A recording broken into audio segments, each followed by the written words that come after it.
नमस्कार सर्वांना. श्री स्वामी समर्थ. दिगंबरा दिगंबरा श्रीपाद वल्लभ दिगंबरा. आपल्या सगळ्यांचं आपल्या स्वामी सहित सेवा या चॅनलमध्ये स्वागत आहे.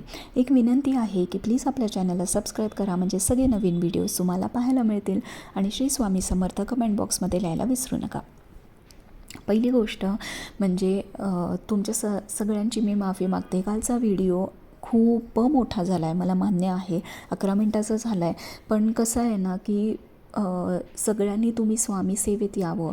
भले छोटी सेवा असून दे, मोठी सेवा असून दे, ॲटलीस्ट स्वामी सेवेत या तरी, एवढंच माझं तुम्हाला म्हणणं आहे.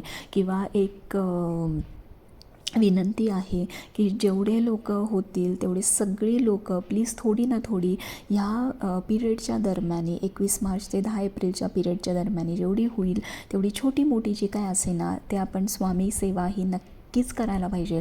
आणि दुसऱ्यांना एनकरेजही केलं पाहिजे की प्लीज तुम्ही सुद्धा करा. बघा, स्वामी चरित्र सारामृताचे आपल्याला पारायण करायचे आहेत. 21 दिवसांचं केलं तरीही चालेल. माझी खूप विनंती असेल की प्लीज 21 दिवसांचं करा. अगदीच जमत नसेल तर 11, अगदीच जमत नसेल तर 7 किंवा 5, किंवा तुम्ही दररोज 3-3 अध्याय वाचा. जे कोण आत्ताच डिलिव्हरी झाली आहे, जस्ट डिलिव्हरी झालं आहे, बेबी अगदीच छोटा आहे, त्यांनी दररोज 2 अध्याय किंवा ॲटलिस्ट 1 अध्याय जरी दररोज वाचला तरी 21 दिवसांचं एक पारायण पूर्ण होऊन जातं. तुम्हाला हे ज्या काही नियम आणि अटी आहेत त्या मी आता सांगणार आहे.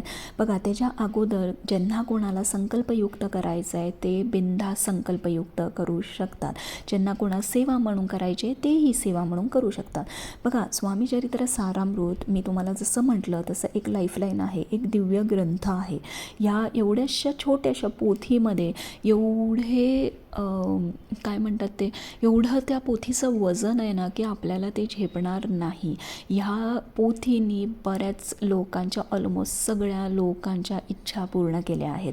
ज्यांना मुलं बाळ नाही आहे, मिसकॅरेज ज्यांची झाली आहे, किंवा घरी व्यसन आहे, किंवा घरी शांतता नाही आहे, नवरा बायकोमध्ये भांडण आहे, डिवोर्स प्रकरण चालू आहे, मुलं कटकट करतात, अभ्यास करत नाही आहे, तुम्ही जे काय प्रॉब्लेम सांगाल त्याच्यावरती हा रामबाण उपाय आहे.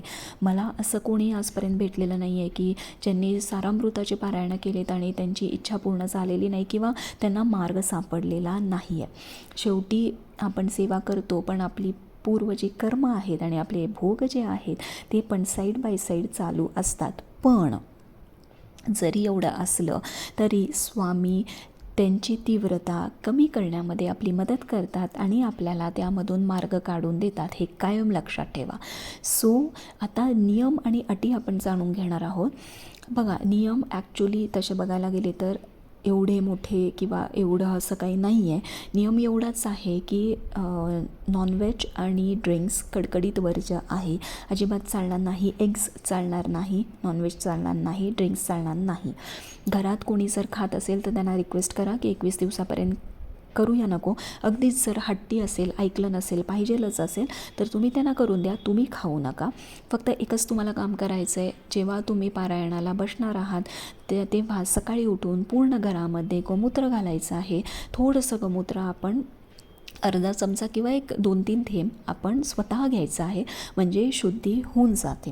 दुसरी गोष्ट म्हणजे परान्न. हे बघा, आता जेव्हा आपण गुरुचरित्राचं पारायण करतो तेव्हा पण आपल्याला परान्न वर्ज्य असतं, पण 21 दिवस आहे त्यामुळं मी समजू शकते. जरी तुम्हाला बाहेर खावं लागलं तर 3 खेपा गायत्री मंत्र आणि 5 खेपा श्री स्वामी समर्थ म्हणायचं, स्वामींना प्रार्थना करायची आणि मगच खायला सुरुवात करायचं. त्याचं तुम्हाला पाप लागणार नाही.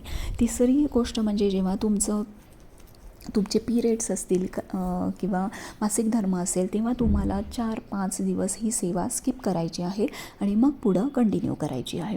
चौथी गोष्ट म्हणजे दररोज स्वामींना गोडाचा नैवेद्य जमला, ते सुद्धा पुरणपोळी वगैरे असं काही नाही.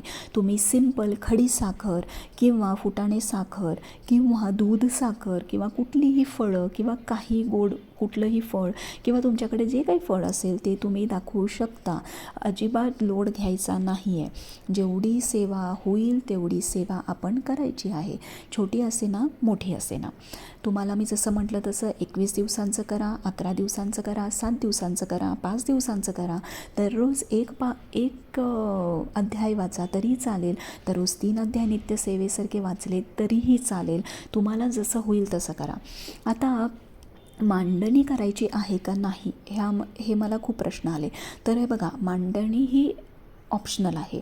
तुमच्या घरी जर 21 दिवस जर तुम्हाला सेपरेट मांडणी करण्यासाठी जर जागा असेल आणि जर अडचण होत नसेल तर मांडणी करा. नाही केलीत, फक्त प्रगट दिना दिवशी जर उद्यापन असेल तुमचं किंवा उद्यापनाच्या दिवशी केली तरीही चालेल, किंवा जागा असेल, तुमची इच्छा असेल तर सेपरेट मांडणी जसं आपण गुरुचरित्राला करतो. एक चौरंग घ्यायचा, लाल वस्त्र घालायचं, दिवा प्रज्वलित करून घ्यायचा तेलाचा, छान रांगोळी काढायची, त्यानंतर गणपतीची स्थापना करायची अभिषेक करून, त्यानंतर कलश ठेवायचा, त्यानंतर तुम्ही स्वामींची मूर्ती किंवा फोटो त्यांना छान अभिषेक घालून घ्यायचा, हिना अत्तर लावायचं, अष्टगंध लावायचं, छान हार फुलं हे ठेवायचं, शंख, त्यानंतर घंटा, एका पेल्यामध्ये पाणी ठेवायचं. आणि जेव्हा तुम्ही वाचायला बसता तेव्हा तुमचं पूर्ण वाचन होईपर्यंत तुम्ही तुपाचा दिवा हा अखंड चालू राहायला पाहिजे. भले तुम्ही मग निरांजन लावा, दिवा लावा, ऑप्शनल आहे. तर तुम्ही हे करा. मांडणी ऑप्शनल आहे, मी परत सांगते, कंपल्शन नाही. देवघराच्या समोर दिवा लावून जरी तुम्ही पारायण केलं तरीही चालेल. ज्यांच्या घरी अडचण असेल त्यांनी मांडणी करू नये. ज्यांना शक्य होईल त्यांनीच मांडणी करावी, नाहीतर सरळ बसून स्वामींच्या समोर दिवा प्रज्वलित करून तुम्ही सेवेला सुरुवात करू शकता. आता तारक मंत्राची सेवा तुम्हाला माहिती आहे. हे बघा, असं नाही की तुम्ही नंतरच पाणी ठेवलं पाहिजे. जेव्हा तुम्ही वाचताना तेव्हाच एक ग्लास पाणी ठेवून द्या. तुम्ही अख्खी पोथी वाचून झाल्यावर तुम्ही तारक मंत्राचं जेव्हा सेवा करणार आहे तेव्हा तुम्ही ग्लासवर हात ठेवा.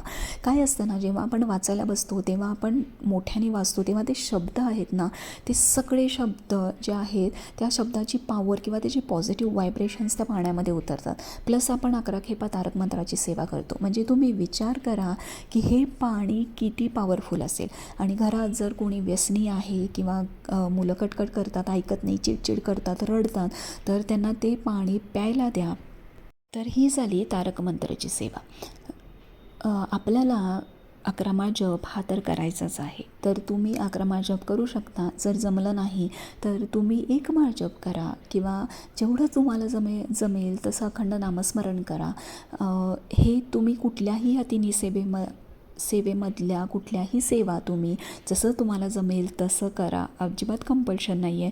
पण ज्यांना शक्य आहे त्यांनी प्लीज भरपूर सेवा करा आणि ह्याचा लाभ घ्या. वर्षातनं एकदा आपल्या स्वामींचा प्रगट दिन येतो, ते आपल्याला एवढं भरभरून देतात, तर आपण एवढी छोटीशी तरी कष्ट करून किंवा ॲडजस्टमेंट करून आपण सेवाही नक्कीच करू शकतो. बरं, ज्या लोकांच्याकडं जर सारामृताची पोथी नसेल तर मी डिस्क्रिप्शन बॉक्समध्ये माझा जीमेल ॲड्रेस देते आहे. तुम्ही नक्की मला तुमचा पिनकोड सकट, तुमचा मोबाईल नंबर सकट तुमचा फुल ॲड्रेस पाठवा.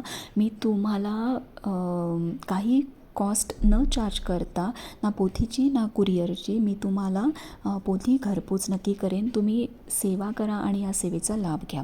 काही प्रश्न असतील तर कमेंट बॉक्समध्ये नक्की विचारा. श्री स्वामी समर्थ.